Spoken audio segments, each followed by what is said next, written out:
Hello, welcome to the RISE webinar. Welcome to our other edition of the RISE webinars. My name is TPCC Tole. I am the project coordinator at RISE International. I am co-hosting today with Mojabe Senegal Debele, whom we affectionately call MJ. She is our marketing and communications manager here at RISE International. Hi, MJ.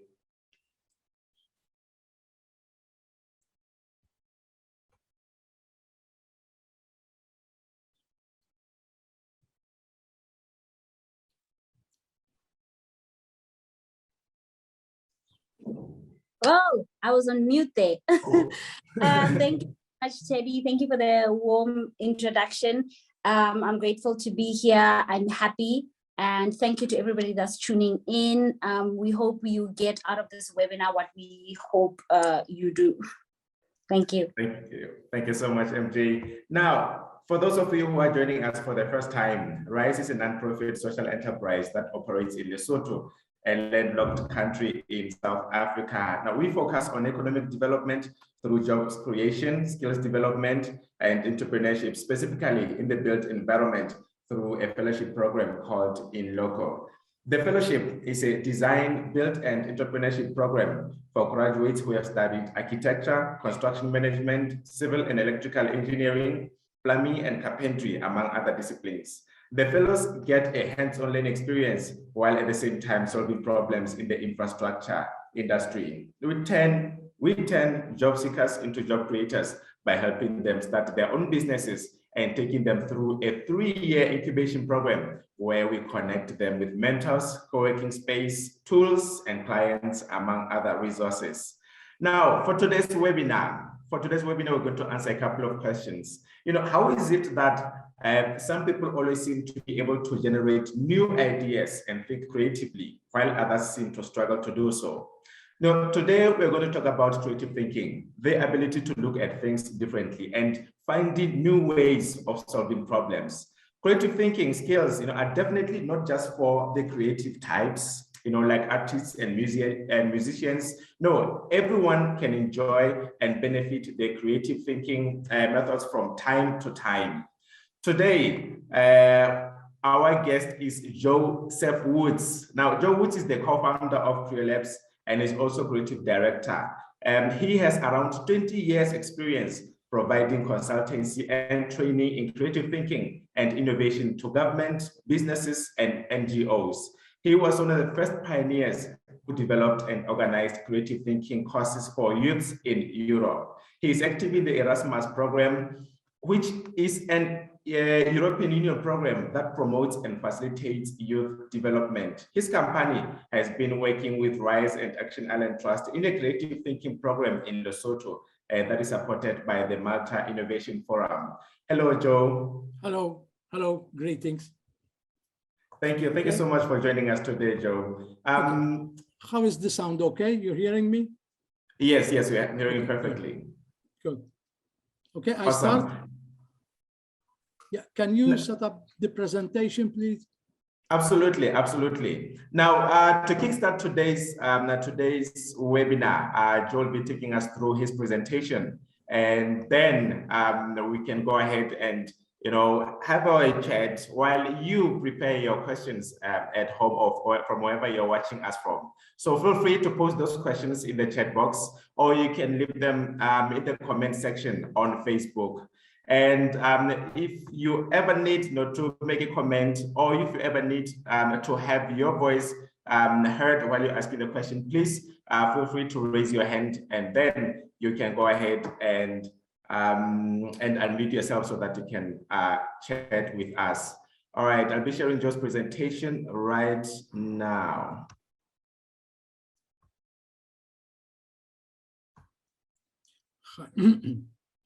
Well, okay. Good afternoon. My name, as Teddy told you, is Joe Woods, and I'm speaking from Malta. I don't know if you know where Malta is, but it's somewhere about, I don't know, 3,000 or 4,000 kilometers away from Lesotho. Anyway, so the theme today that we have chosen together with RISE is Treasure Africa. Why do we say treasure Africa?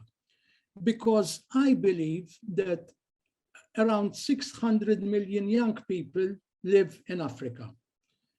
They say it's about 60% of 1.4 billion, probably a bit more. And I believe that the creative capital of these young people, is a great treasure, which some of it has been found, but a lot of it and most of it has not yet been found. And this is why I called this session Unleashing Innovation in Youth. So innovation, creative capital already exists in these 600 million youths. What can we do to bring it out? Okay, and this is what I will speak about, hopefully within the next 20 minutes. Next slide, please. So I start with a brief quotation. Do not go where there is a path.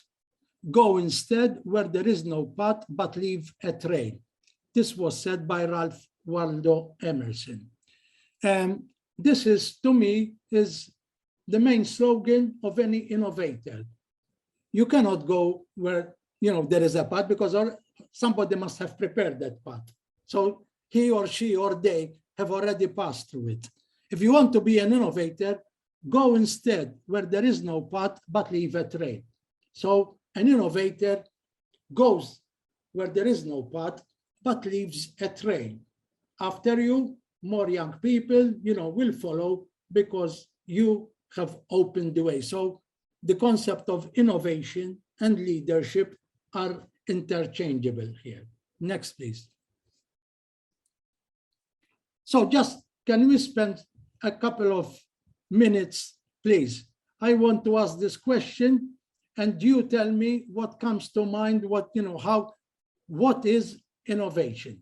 If you want, try to write it through the chat box now, or whatever, or speak it, or Dana, spend, please, 30 seconds thinking what is innovation, and tell us the first thing that comes to your mind.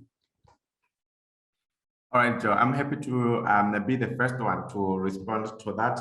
I think that innovation is thinking differently. It's coming up with a different solution to something. Yes. So that's what comes to mind first. Good. Any more? I just want to add to what Teddy is saying and say that innovation is also, apart from thinking differently, it's also thinking out of the box. Yes. Yes. Yeah. Good. Letting your mind go as wild as possible, and then creating solutions from that wildness that you find yourself. Thinking differently. Yes. Yeah. Okay. Any more? All right. Let's keep going. Don't have So if there's any comments in the comment box, I will just let you know immediately. Okay. Mala, of course, yes. Innovation, apart from what Teddy and Moja and Jay have said, is also a process. It's a process starting with idea generation. It could possibly go up to invention, and then it will go through innovation. That innovation, when we talk of innovation, the culmination of innovation is when an idea of products, systems, or services makes it to the market. It starts from gestating that idea, perhaps building some models of it, prototyping, packaging it, and then taking it to the market. So innovation is a process. I will explain later down. And also, yes, beyond the thinking that both of you have mentioned, and rightly so, different thinking and thinking outside the box, otherwise known as creative thinking, it's also about doing. The world is filled with 7 billion thinkers and dreamers, but there aren't 7 billion doers and innovators, okay? So this is what distinguishes the men from the boys and the women from the girls. That is walking the talk. if I create something, if I conceptualize something, then I need to make it work. Package it, first test it, package it, and take it to market. Otherwise, it just remains as an idea in my brain. I am just a dreamer. There are 7 billion dreamers in the world. Next, please.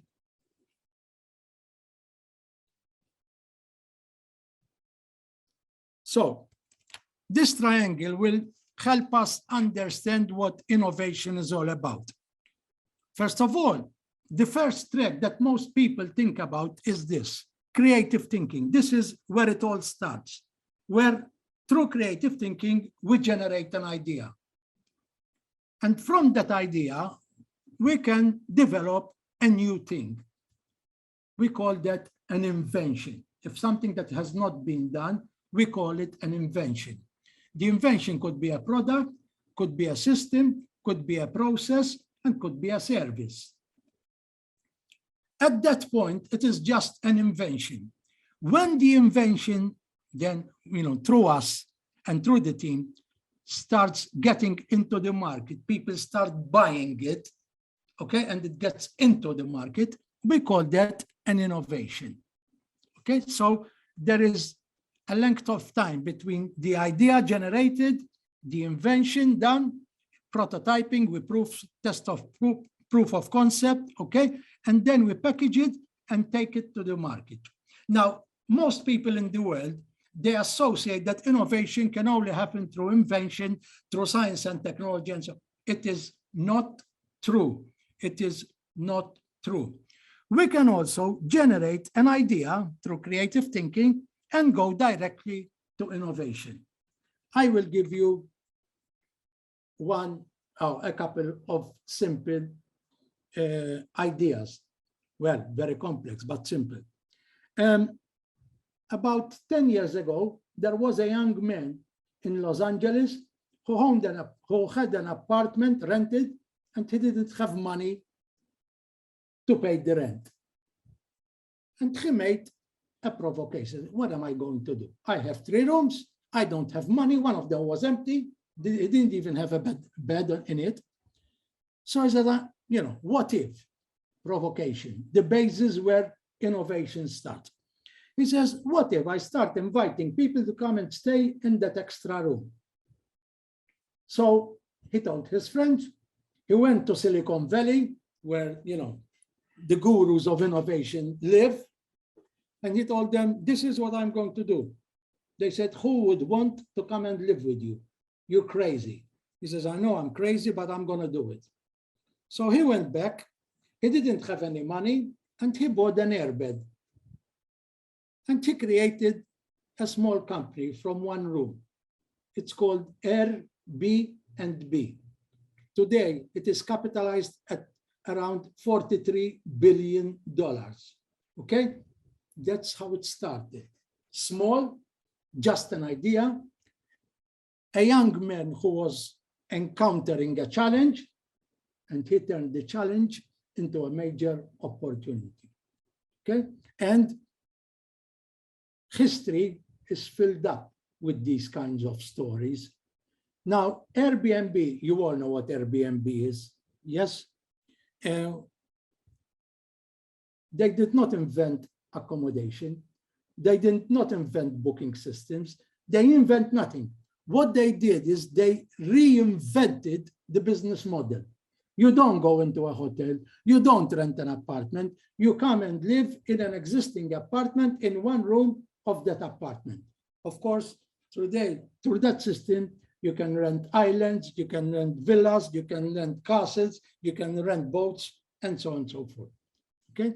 Just to give you a small example, it's in fact a big example of the first triangle, is 2 young 21-ish Americans in 1903 generated or conceptualized the first lighter-than-air machine, which is the airplane. So in 1903, they tested it. It flew for about 12.5 seconds, and that it became an invention. okay? At that point, it was just an invention. By the time the invention, the plane was more developed, it started to do cargo, passengers and all that, a period of about 10 years passed. So from invention to innovation, you know, the airplane took about 8 to 10 years to develop, okay? So that's to give you an idea. Now, most people think it's all, yeah, again, something fascinating how these people, these two young people flew. They couldn't fly. Most of the aviators then, they were creating stable airplanes and they crashed all the time. One day, these two young men were sitting on the beach and they saw the seagulls. And they saw how the seagulls flapped their wings to fly. And he says, look, it's an unstable, flexible system. He says, what we are doing in our plane is a fixed wing. That's why it cannot fly. They went back, developed the flaps, and their plane flew. So again, this we call is concept extraction. You see something working in a natural environment or in any other sector, and you bring it out and you apply it to a new challenge. Next, please. So in 1896, a young man, 14 years old, climbs a tree. As he reaches the top of the tree, like thousands, probably millions of young people, you know, go up trees every day, he makes a provocation, like the Wright brothers. He says, what if there was a device that starts coming up from the meadow that this tree is on, rises up and goes into space? He comes down from that tree and suddenly realizes that his life had changed. He would, every year of his life, go back to that tree to remember that moment. 15 years later, that young man invents the first rocket, which flew for about, again, 15 seconds or 12 seconds. His name was Robert Goddard. In fact, today, if you go to Miami, I think it is in Miami, at the Space Center, there is the Robert Goddard Space Center. It is named after him. Next, please. Next. Because that young man, when he came down from that tree, had visualized the most awesome scientific and technological project in the history of mankind, the space age, okay?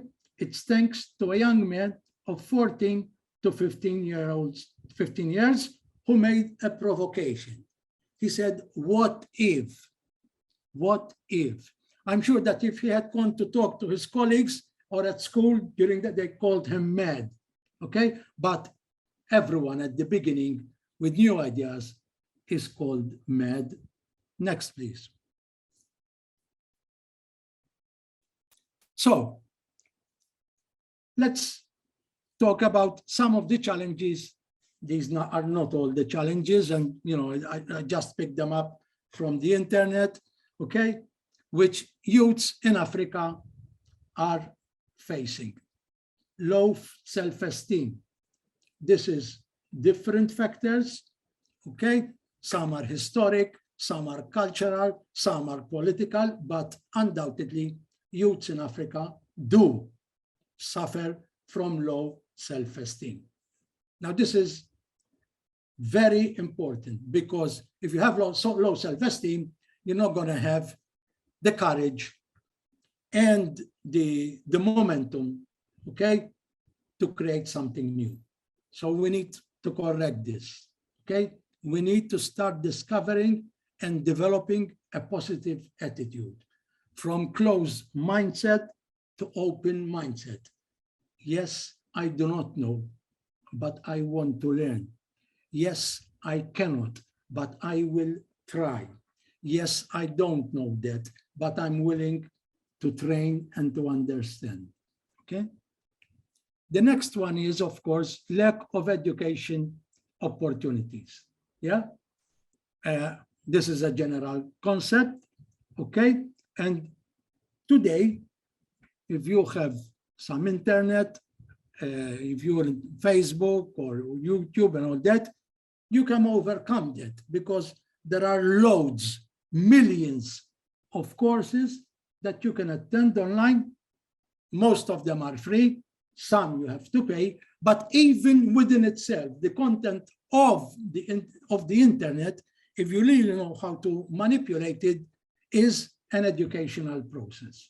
And please, education doesn't just come from the internet. It comes from good television, it comes from literature, it comes from, good films, and so on and so forth. The next one is lack of ICT infrastructure. Apparently, there are various spaces, areas, and countries in Africa where there isn't, internet access. Perhaps if there is internet access, there is lack of electricity and lack of PCs, lack of hardware, and perhaps, accessing the internet is expensive, okay? Again, you have to find ways to navigate around this. Perhaps there are computer labs that you can attend and pay some money, and so on and so forth to access. Lack of skills. This, I think, is endemic in most of the African countries, okay? There are, again, skills that you can learn on the internet, through YouTube. There are other skills you can learn by going to, see people doing these skills, like, for example, carpenters, electricians, plumbers, coding, which is a very important skill. Whatever skill you mentioned, you could spend time in these organizations to learn some of the skill. You are in summer now, perhaps you can pass a week or 10 days or 2 weeks or 3 weeks in an apprenticeship, and there I will learn skills. Lack of entrepreneurship skills and job opportunities. This is also a big challenge, I think, in Africa. And again, lack of entrepreneurship is lack of creative thinking and the accompanying skills. Entrepreneurship is not just about creative thinking, but creative thinking does cover a lot of levels of entrepreneurship, okay? Next, please. So, during the last 1 year, I've been working on this theory, which I call the theory of people's creative capital, TPCC.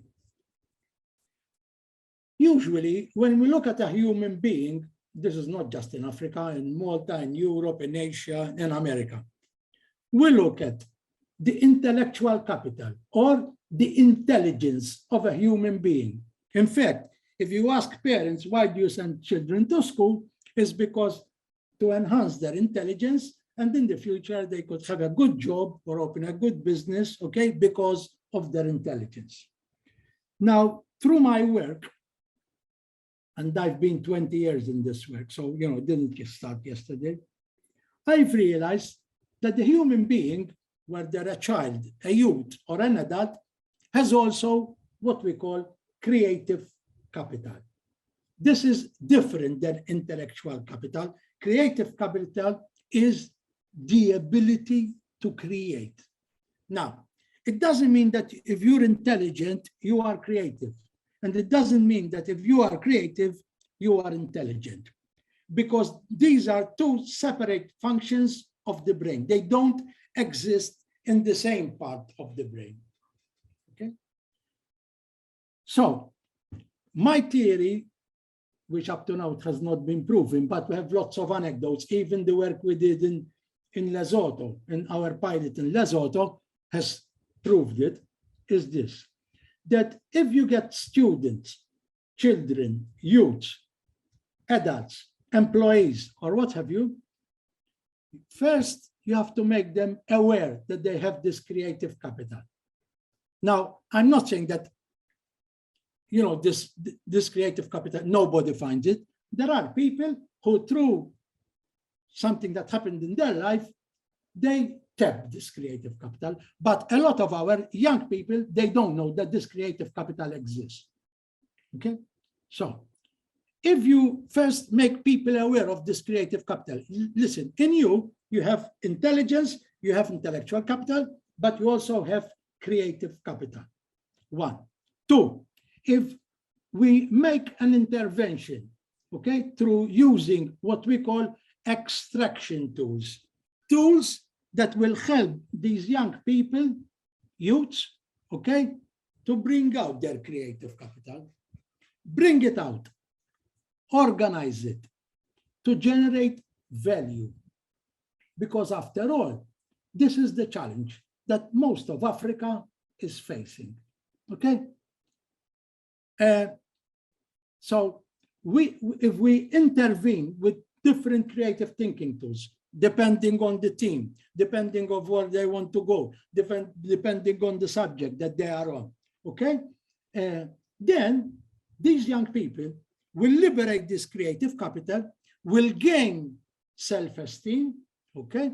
And will start moving forward to generate value in wherever they go, in wherever they choose their career. Some will go, they will become teachers, some will become lecturers, some will become nurses or doctors, some will become missionaries, some will become scientists, some will become mathematicians. It doesn't matter. They might even work with government, civil servants, okay? They will use this creative capital and generate value. Some might go to work like Teddy and MJ and lots of other people in Africa. They work for social enterprises. Sorry. Excuse me. Hello, hello, hello, hello, me. Brother, tali ċampilli si oħra, ciao, si oħra, ciao. Hello, I'm sorry. No problem. I'm sorry about that, but it was a call from Norway. Anyway, No problem. So Go ahead. theory of people's creative capital, okay? So it's applicable mostly to young people, but we can even have adults and children. Next, please. And if this is done to extract it, then the performance of that young person expands exponentially. He will grow exponentially. His performance will be 7 times better than what he performs without creative capital. So how do we apply it? First, there is employees, make youths aware. We have to make them aware that there is this creative capital. Second, conduct an intervention using extraction tools. When I say an intervention is undergo a course of 6 hours, 8 hours, or 12 hours, okay? But help them to use these creative thinking tools and help them to bring out this creative capital and generate self-confidence. Finally, nurture youths to generate value.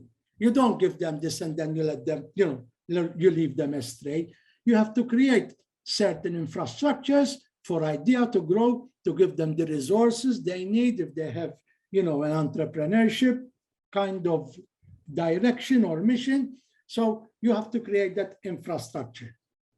Perhaps Lesotho, and when I speak for Lesotho, to a lot of African countries, this is what they are lacking. In as much there is a lot of young people who would like to become entrepreneurs, but there isn't the infrastructure and the know-how to help these entrepreneurs reach their fruition and turn their vision into reality. It's not just about infrastructure, it's about resources, it's about having funds, know-how, and so on and so forth. Next, please. So these are some of the extraction tools, or otherwise known as creative thinking tools. There is here direct attention thinking tools, simplicity, parallel thinking, and lateral thinking. All these four were developed by a Maltese professor who I used to work for 7 years. His name is Dr. Edward De Bono. Edward De Bono. And I suggest, if you want to read a bit more and get deeper into the subject, you find him on the internet.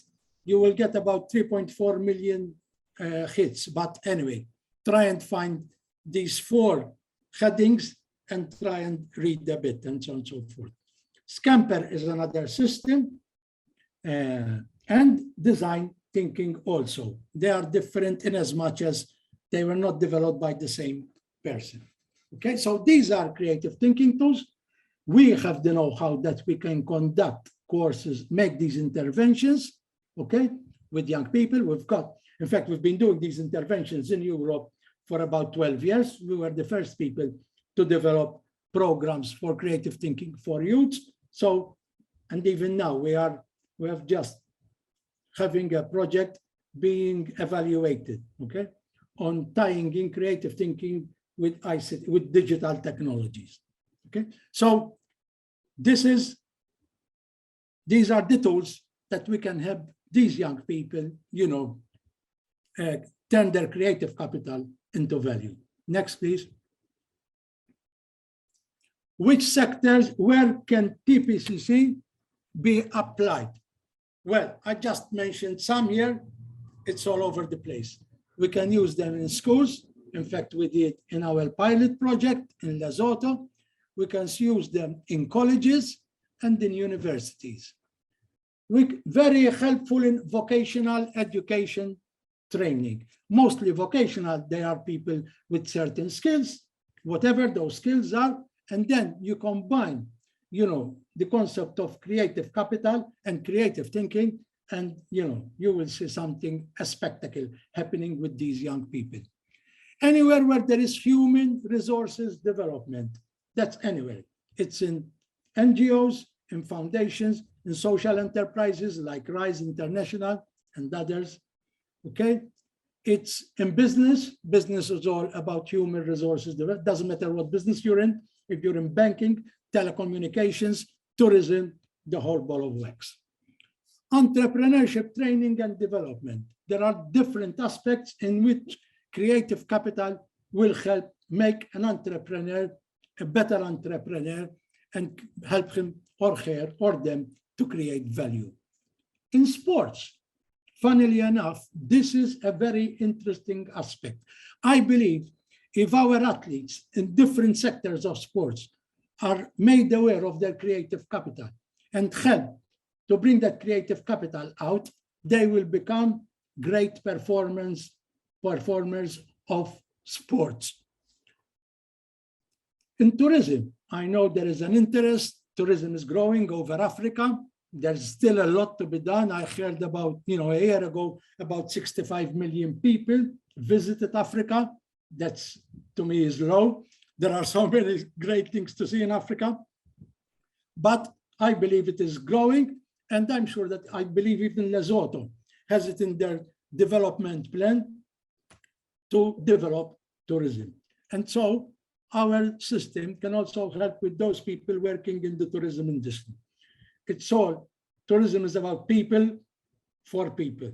Okay, you take away people from tourism, you're left with nothing. We can't have just machines tending to people. It is people.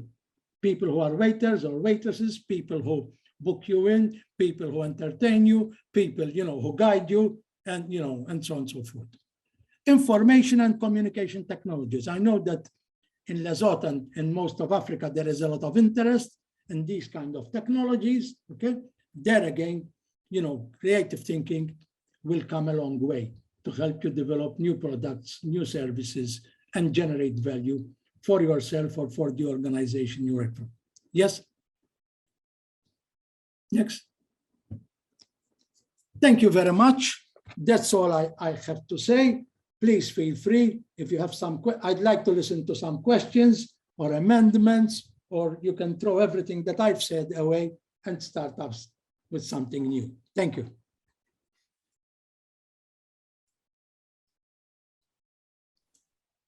Hi, Joe. Thank you so much for the wonderful presentation. Very well prepared and very understandable, well, from where I'm sitting. I have a few questions for you. So you've spoken about creative capital for a while. I mean, I sort of get the gist of it, but I would like you to just simplify it and explain to us what creative capital is. Well, you know what intellectual capital is? Well, intellectual capital is an asset that each person has because of his intelligence. Yeah, we call it intellectual capital. Now, creative capital is an asset that each person has in him to generate value, to be creative. If you go back humanity when we were living in the caves, if we didn't have this creative capital, we'll still be living in the cave today. There won't be any buses, there won't be any airplanes, there won't be any computers or internet or whatever. There won't be nothing. We're just living in the caves. But because the human being has got this creative capital in him, he or she need to move forward. We came out of the caves. We started to organize ourselves. We developed our way of harvesting and working with animals and growing animals. And then we started the Industrial Revolution, okay, and so on and so forth. It's all the basis of creative capital. We started to explore. The explorers who came to Africa, they went into paths, they went into spaces where there was no path, and they founded new countries. Yes, it was true. At times it was they were, how should I say? There's a word for it. Anyway, I'm sorry. Taking from the community, sort of exploiting. But today, there are nations set up, there are companies set up in Africa and America and all over the place.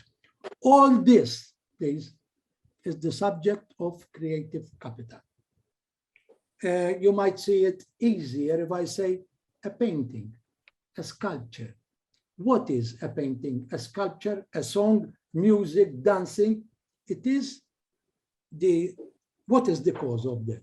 That is the effect. The cause is the bringing out of creative capital from an individual, a team, or what have you. Okay? That is creative capital. It is in each and every person, you know, in Africa, in Asia, in Europe, in South America, or North America. Does that explain better? Yes, it does. Yes, it does. So, Joe, you've partnered with RISE and the Action Island Trust in bringing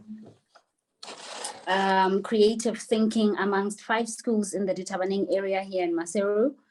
Can you tell us and the audience what this project entails? Yes, what we did there, thanks to RISE and to Action Island, is that Action Island and RISE had a project there, the 5 hub schools, which is 5 schools. And so we identified, first of all, we got the go-ahead from the 5 heads of schools. They accepted our proposal to do a pilot, and the pilot was creative thinking in education. And we trained online 18 tutors from the 5 schools. And after we trained them, I think the training program was about 10 hours with the team creative thinking in education. Then we let them loose, and then they made the program of about 10 weeks, 1.5 hours or 1 hour 15 minutes every week, with approximately 16 children per school. In total, we first had 80 children, and the second cohort is also 8. So we are about 160 school children. At the end of this program, we organized a pilot. We organized an innovation week whereby the school was open to parents, and they came in to see and celebrate the innovations that their children had done during these 10 weeks. I think it was a great success. I enjoyed it, even seeing it from, from out here. And there was also a report done, and the response we got was very encouraging. And one of the questions we had asked in the survey to the tutors were that they saw this creative capital and whether they saw the children, bringing it out and organizing value. And they all, I think about 8 out of 10 confirmed that they saw this. So even this pilot, confirms what I'm saying regarding the theory of people's creative capital. This was, of course, with children between the ages of 10 and 13 years. And we're looking forward to scale this up to other schools in Lesotho, perhaps in Africa. Exactly, that was going to be my next question. Are you planning on expanding to all over Africa? And I mean, it's all in all, I believe that you believe that creative thinking should be incorporated in education systems, from government all the way down to all other systems of education. Yes. First of all, let me. Yes. Is that within your plans? Yes. Well, it is. But let me tell you this: there is no system in the world, and I say no system in the world, which incorporates creative thinking in primary, secondary, and tertiary education. It does not exist anywhere. Perhaps the most advanced in this would be the Finnish. As you know, Finland is the most advanced country in the world when it comes to education. Okay? People from all of teachers, tutors, policymakers from all over the world flock to Finland to see. Of course, there are some things which are particular to Finland. They cannot be ported to Lesotho or, South Africa. But anyway, so my feeling, let me tell you what the challenges are in my country, because they will be the same challenges that you have in your country. Our curriculum are already full up. In Malta, at secondary level, you learn about 11 to 12 subjects. 11 to 12 subjects, okay? Which is too much. So what I would do, and this is what I've been telling, to break that, it took me about I tried 4 years in Malta, and then I gave up, okay? So what I do is I organize clubs. I organize what is called the School of Invention Summer School, okay? Outside school hours. And there it works, because you are not challenging the status quo. You do it outside school hours. This is what I advise any school in Lesotho or anywhere in the world to organize, 1.5 hours per week, okay? Say on a Friday afternoon, it could be a Wednesday, I don't know what works for you, okay? And like that, you don't have to fight, that of the work. Now, I have to say, in the Lesotho program, in the pilot, the five heads soon realized the importance of creative thinking and the effect it had, that they're now inculcating it into the subject. I can tell you that this is unique in the world. Nowhere is this happening in the world, except with these 5 schools in Lesotho, okay? Because creative thinking, it's true, it's a generic subject, but it is horizontal. What? We don't need creative thinking in physics, in English language, in crafts, in chemistry, in biology, in mathematics. Creative thinking could be done. But the way we teach those subjects today, I'm sorry, there's no space for creative thinking, okay? So this is why do these exercises, outside school, create events, promoting and design, and slowly it starts having an effect on the children and I have to say something to you. You see, what we are doing now with the schools in Lesotho, okay? How long will it be before these children come into the market, labor market? They start working. It's going to be at least 9 to 10 years. Yes? Yeah. So this is why we need to upgrade it to youths, because youths, they would be 1, 2, 3 years away from going out of the market. So if really we want to see a change in the economic development of Lesotho, we have to inculcate creative thinking and foundations of innovation at youth level. Okay? Does that answer some of your questions? Yes, it does. Okay, next. Any questions? Or Yeah, so coming to my last question, you spoke about some resources like the internet that people can go on to read about enhancing their creative capital.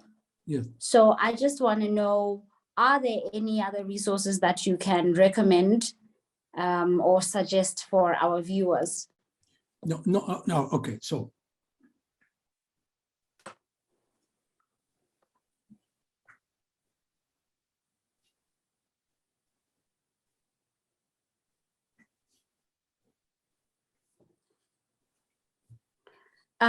So while Joe prepares himself, Teddy, how are you feeling so far? And do you have any question for Joe? Yes. Andre, thank you so much. Wow, I feel like there is a solution eventually out there in order for us to tackle some of the challenges that we've been facing, in Lesotho, Africa, and the world. I feel like this kind of problem-solving skills or this kind of creative thinking, methodology, can be implemented in schools such that we're not, as has been done with the 5 hub schools, such that children or young kids are not taught to sit in class, and then have that kind of parrot fashion kind of teaching, where a teacher just explains something and then they just listen. There should be that kind of interaction. There should be whatever kind of challenge that the teacher poses, the child can solve in any way that they feel that this would be the best way to address this challenge. And and to also know that there are no problems, rather there are challenges that are waiting to be solved. I feel like this has been very informative. Thank you so much, Joe. Yeah, you were also about to share some of the resources. Well, there is, I will send you a list of different, Dana, if you don't mind, and then you circulate them. But this is a book which I found very helpful, because this called Orbit Shifting Innovation. Orbit Shifting Innovation. I will send it to you in an email, okay? By Rajiv Naranj and Devika Devian. Anyway, this is a list of case studies in developing world, including Africa, of major innovations done by people. So you see, before I read this, they talk here of what is called reverse innovation. Before I read this, I was just thinking of innovation.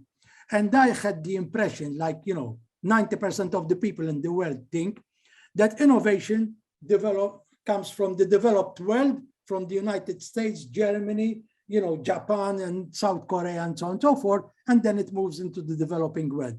It's not true. There is what is called reverse innovation. Innovation that is generated in India, in Africa, and it moves up north. And this will give you a lot of, how should I say, courage and enthusiasm that innovation is being generated in the developing world, okay? And these are no small, there was one about a guy who developed a sort of, I don't know what they call it, like a straw. You see, millions of people in Africa and all over the world die because they drink water which is polluted. So this guy, a German guy, developed this straw, okay, which is with a filter in it and so on and so forth, okay? And he just sold it for something very dumb. He has still, the book was written, saved about 5 million people with this straw, okay? Just to give you an idea of the repercussions, that some of these innovations can be done. Okay. Yes, and but I will send you a list. Please give me some more time, and I will send you a list that you can distribute. Okay. Okay, no problem, Joe. Thank you so much. And with that said, I would like to say thank you so much for joining our webinar and for dedicating this time to give this lecture and to respond to our questions. Thank you ever so much. I hope that you will then share these resources with us, which we will link up when we share this video on our official social media pages. Teddy, over to you. Thank you so much, MJ, and thank you to Joe. Joe, thank you for your time for hosting today, being our key speaker. I highly appreciate that. And I'd like to thank everyone for attending today's webinar. Today, just to make a quick announcement that we won't be having these webinars as much, every month, but instead we'll be having the live in-person lectures at Limpopo and at Logotori Polytechnic interchangeably, month to month. And we'll be having these webinars now and then. But do feel free to let us know what you think about our webinars. Let us know what kind of topics you'd like us to discuss. And right now you get to chat with the key speakers in person. Okay. In fact, we'll still be having them online and in person, so that wherever you can attend from wherever you are. Otherwise, thank you so much.